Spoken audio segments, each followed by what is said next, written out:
Hello everyone, my name is Akira. I'm a pianist, piano teacher, and a translator who's lived in 3 different countries. The virus who shall not be named due to algorithm and monetization reasons has changed every aspect of our lives, from the way we work to the way we clean up ourselves. When the government ordered non-essential businesses to be closed, many of us are forced to do everything online, including piano lessons. And because of this, some piano studios even closed permanently. Online lessons were unprecedented to many of us before the pandemic. But after many months of teaching my students online and many sessions with my viewers, I think I'm finally ready to share my thoughts on online lessons and let you know if it's worth it for a student. Before I start, as always, I'd like to say a huge thank you to my patrons who are supporting me on patreon.com. I have 8 awesome patrons right now, and they are always helping me trying to make these videos more often. My current goal is to be able to make these videos every week, but for that I need a lot of support from you guys. So if you're kind enough to help me for $3 or $10 per month, I'll leave the link to my Patreon page in the description. And of course, if you haven't done so yet, please hit subscribe and notification buttons so you'll be notified every time I release my new videos. Alright, let's start! Online lessons have actually been around for a very long time, even before pandemic. And in fact, I have a friend who's specialized in it. But about 10 years ago, when he first told me he was doing research on online lessons, I said, well, that's interesting. But in my mind, I was thinking, why would anybody choose online lessons and try to overcome all these technical difficulties when you can actually come to the studio and get a normal lesson? And also, technology at the time wasn't anything like it is today. But then, this happened. Go away, I'm vaccinated.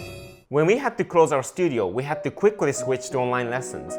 There's no way we're gonna completely stop the lessons for who knows how long. That would have ruined the effort my students were making over all these years. Our thought about the online lessons at the time was online lessons were better than no lessons. But after trying to figure out what the best way to provide online lessons were, we were pleasantly surprised. Yes, our viewpoint was limited, and yes, there are sound problems, but we were able to see and hear enough to be able to tell what the students are doing and provide useful advice. There are even some advantages to online lessons. Because students have to mark their own music, they can be more aware of what they're supposed to do during the practicing. And oftentimes for younger students, parents started getting involved more, so their practice got more effective as well. So I guess I owe my friend an apology. I actually ended up in asking for some advice about online lessons from him. So sorry for my previous behavior. Although we are completely back to in-person lessons, I think online lessons are here to stay. For occasions like family sickness or snow days, that means no more spontaneous wine and cracker nights for us. But I guess that's a good thing. There are many other channels that can explain the technology side a lot better than I can, but I just want to introduce what I use in my studio for online lessons. First, of course, a computer. Any laptop will work. You can just use whatever you're using right now. But I also use Yeti microphone. This is called Yeti X from a company called Blue. The sound your students will hear will be only as good as what your microphone can catch. And I don't expect all of my students to have a microphone like this, but as a teacher, and if I'm providing this as a service, I would like to use a good microphone so that I know I have a best chance of sending very good quality sound to my students. I just put my microphone right here on my piano, and during the online lessons, this is gonna be catching both my voice and sound from the piano. If you're interested in checking out this microphone or any of the equipment I'm gonna introduce in this video, I'll leave their links in the description. By the way, this is really easy microphone to use. All you do is plug this USB cable into your computer, and in my case, I didn't even have to change the settings in Zoom. It just started working. Another important equipment I use for the online lessons is headphones. Headphones are very important to improve the sound quality, not just to listen to it, but the quality of the sound you're sending to your teacher or student. Normally, your microphones are also catching sound from your speakers. So if I say something during an online lesson, my voice will be carried over the internet and then played on the student's speaker. And then students' microphones also catching that and sending it back to me. As a result, I'm gonna hear an echo of my voice. But the meeting softwares like Zoom just doesn't let that happen. So it's actually canceling what the speaker is playing, but at the same time, unfortunately, it can cut down some of the important sound like the piano. So by separating the sound you are hearing and sound you're making, that's going to reduce the computer's workload, and at the same time that's going to improve the performance and also sound quality. If you're using a Yeti microphone like I am, then all you have to do is plug your headphone right into the microphone and then you'll hear everything from the computer. It's that easy. But you can also plug that into your computer directly. Headsets can do the same thing. The only difference is the microphones on the headsets are primarily designed to catch your voice right in front of your mouth, so the sound quality might not be as good as a setup like this. If you're using headsets, I highly recommend wired one, not wireless, because wireless headsets can cause delay.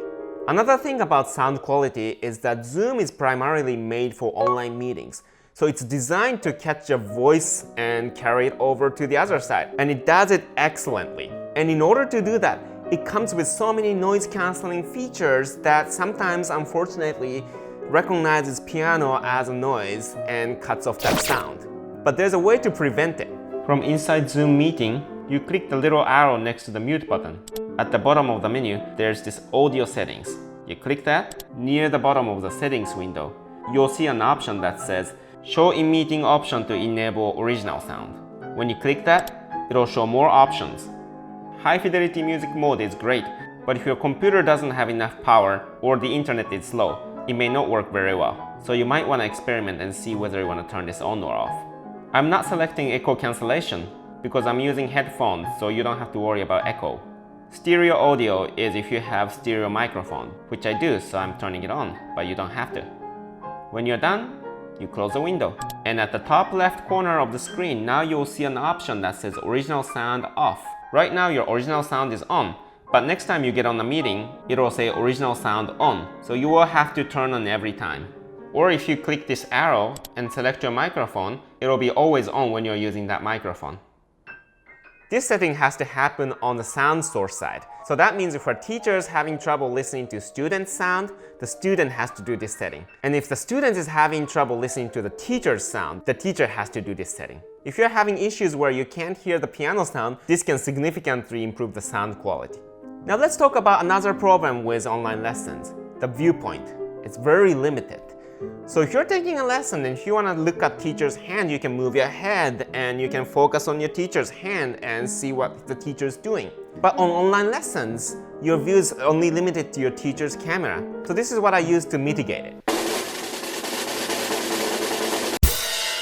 A GoPro. And this is the GoPro I use for making these videos as well. You can actually connect the GoPro through USB cable to the computer and use that as a second camera. You can move your camera all the way around and show whatever the angle you want your students to look at. You can do this with any USB webcam, but what I like about GoPro is I can actually see what the student is seeing on the screen right here, as I'm showing. So that's very convenient. But it's not very plug and play. You're gonna have to install the software and you kind of have to play around with it. So it's not for beginners. Another little gadget I use is a gooseneck arm like this. And you can actually attach this onto the piano like this. And then attach your GoPro. So you don't even have to use your hand to hold. So if you have to play both hands and show your students certain angle, then you can do that. And you can do this on the student side to show teachers different angles too. But the problem with that on the student side is that the student has to switch the cameras to show you different angles.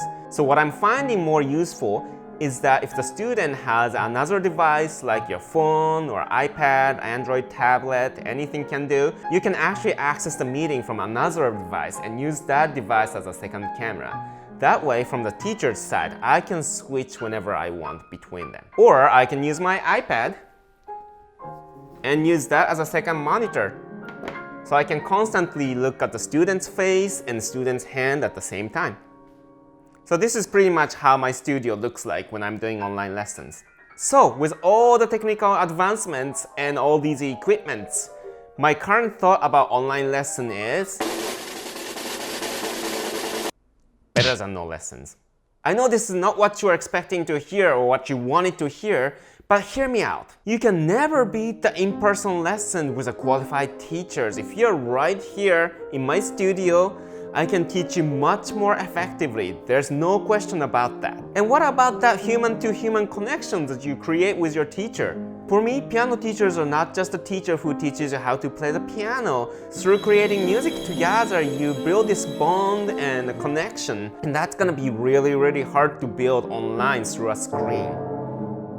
So there's no doubt that I can teach in-person lessons a lot more efficiently and effectively. So if you're happy with your current teacher, there's no reason for you to switch to online lessons. However, with that said, online lessons with a qualified teachers can be much better than in-person lessons with an ineffective teachers. Since I started my YouTube channel, I got a lot of comments like, my teacher never told me something like this that you're explaining in the video. And a lot of these things are actually very, very basic things that I teach my students from the very beginning. Another thing I hear all the time from my viewers is that they're always looking online to figure out how to do things, even though they're currently taking lessons. Now, we as teachers, our job is to teach students how to practice so they can get better, or teach the parents how to help the kids so they can practice effectively. So if you have to do that research on your own, what are you paying for? Whether online or in person, if you're not getting the right instruction, or if your teacher is not a good match for you, then you won't be able to benefit from the lessons like you're supposed to. So if you can't find good teachers around you, say if you're living in South Pole, and your only choices are Mrs. Penguin or Mr. Polar Bear. Mrs. Penguin's really nice and sweet, but she doesn't have any fingers. Mr. Polar Bear is very aggressive and scary, and you'll never want to take lessons when he's hungry. Then online lesson might be the answer for you. That's why I started Akira's online studio. Here you can book half an hour, 45-minute, or an hour sessions with me. I'm still happy to answer all your questions through the comments, but there's so much I can do without looking at you actually playing. So if you have any specific question, I'll be happy to take a look at it during our private session and help you out as much as I can. If you like my videos and want to experience a lesson with me, you can do that here. Maybe you're wondering if music is the right career for you, then I'll be happy to give you some advice. Or if you want to just say hi and support me that way, that would be awesome. But if you want long-term, regular lessons, that becomes a little tricky. You see, the online lessons are still experimental. It's got very popular after the pandemic, but the long-term effect of only taking online lessons has never been proven, as far as I know.